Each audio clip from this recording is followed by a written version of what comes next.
पूरे भारत में होली का दहन मनाया जाता है, लेकिन क्या आप इसकी कहानी जानते हैं? क्या आप जानते हैं कि इसकी शुरुआत कहाँ से हुई थी?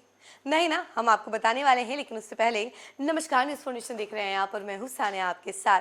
होलिका दहन जो कि काफ़ी धूमधाम से मनाया जाता है पूरे भारत में, आज के दिन होलिका दहन की जाती है और कहा यह जाता है कि आज ही के दिन अच्छाई की बुराई पर जीत हुई थी। तो ऐसे में सभी लोग होलिका दहन करते हैं और अपने अपने मन की बुराइयों को नाश करते हैं। और इसी कड़ी में क्या आप जानते हैं कि इसकी कहानी कहाँ से शुरू हुई थी? तो आपको बता दें कि इसकी कहानी कहीं और से नहीं बल्कि बिहार से शुरू हुई थी। बिहार के ही एक जिले के एक गांव से शुरू हुई थी। पूर्णिया के बनमनखी में एक गांव है जहां से इस पूरी कहानी की शुरुआत होती है और फिर यहीं से इस परंपरा की शुरुआत होती है और लोग जो है होलिका दहन करते हैं।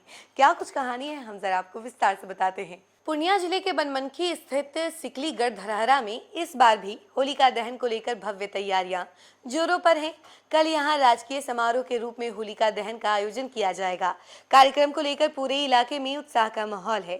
भव्य आतिशबाजी और सांस्कृतिक कार्यक्रमों के बीच 40 फीट ऊंची होलिका का पुतला दहन किया जाएगा, जिसे देखने के लिए दूर दूर से श्रद्धालु और दर्शक पहुंचते हैं।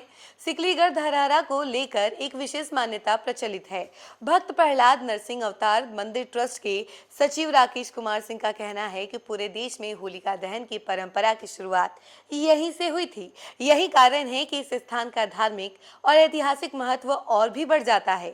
यहाँ आयोजित होने वाला समारोह सिर्फ एक धार्मिक अनुष्ठान नहीं बल्कि आस्था, परंपरा और सांस्कृतिक विरासत का भव्य उत्सव बन चुका है। पौराणिक कथा के अनुसार प्राचीन काल में इस क्षेत्र में हिरण्यकश्यप नामक एक राक्षस राज करता था। हिरण्यकश्यप स्वयं को सर्वशक्तिमान मानता था और चाहता था कि प्रजा उसकी पूजा करे, लेकिन उसका पुत्र भक्त प्रहलाद भगवान विष्णु का अनन्य भक्त था। वह हर परिस्थिति में भगवान विष्णु का नाम जपता रहता था। यही बात हिरण्यकश्यप को बिल्कुल स्वीकार नहीं थी। कहा जाता है कि हिरण्यकश्यप ने अपने पुत्र की भक्ति से क्रोधित होकर उसे कई प्रकार की यातनाएं दी। उसने अनेक बार प्रहलाद को मारने की साजिश रची, लेकिन हर बार भगवान विष्णु की कृपा से प्रहलाद सुरक्षित बच जाते थे। अंततः हिरण्यकश्यप ने अपनी बहन होलिका को आदेश दिया कि वह प्रहलाद को गोद में लेकर अग्नि में बैठ जाए ताकि वह जलकर भस्म हो जाए। पौराणिक कथा के अनुसार होलिका के पास एक दिव्य चादर थी। यह चादर उसे अग्नि से सुरक्षित रखने की शक्ति देती थी। योजना के तहत होलिका प्रहलाद को अपनी गोद में लेकर अग्नि कुंड में बैठ गई, लेकिन जैसे ही अग्नि प्रज्वलित हुई, अचानक तेज हवा का झोंका आया और वह चादर उड़कर प्रहलाद के शरीर पर आ गई। परिणाम स्वरूप प्रहलाद सुरक्षित बच गए और होलिका अग्नि में जलकर भस्म हो गई। इसी घटना को अधर्म पर धर्म की विजय के प्रतीक के रूप में देखा जाता है। मान्यता है कि तभी से होलिका दहन की परंपरा की शुरुआत हुई। सिकलीगढ़ धरहरा को इसी ऐतिहासिक और धार्मिक प्रसंग से जोड़ा जाता है। कथा यही समाप्त नहीं होती। आगे चलकर भगवान विष्णु ने नरसिंह अवतार धारण किया, जब हिरण्यकश्यप ने स्वयं को अजय मानते हुए यह वरदान प्राप्त कर लिया था कि उसे ना कोई मनुष्य मार सके, ना पशु, न दिन में, न रात में, न घर के अंदर, न बाहर, न शस्त्र से, न शस्त्र से। और तब भगवान विष्णु ने संध्या समय चौखट पर आधे मनुष्य आधे सिंह के रूप में नरसिंह अवतार लिया। उन्होंने हिरण्यकश्यप को अपने घुटनों पर रखकर नाखूनों से उसका वध किया। स्थानीय मान्यता है कि भगवान नरसिंह ने इसी धरहरा की पावन भूमि पर अवतार लिया था और यही हिरण्यकश्यप का अंत हुआ था। यही वजह है कि यह स्थल भक्तों के लिए अत्यंत आस्था का केंद्र बना हुआ है।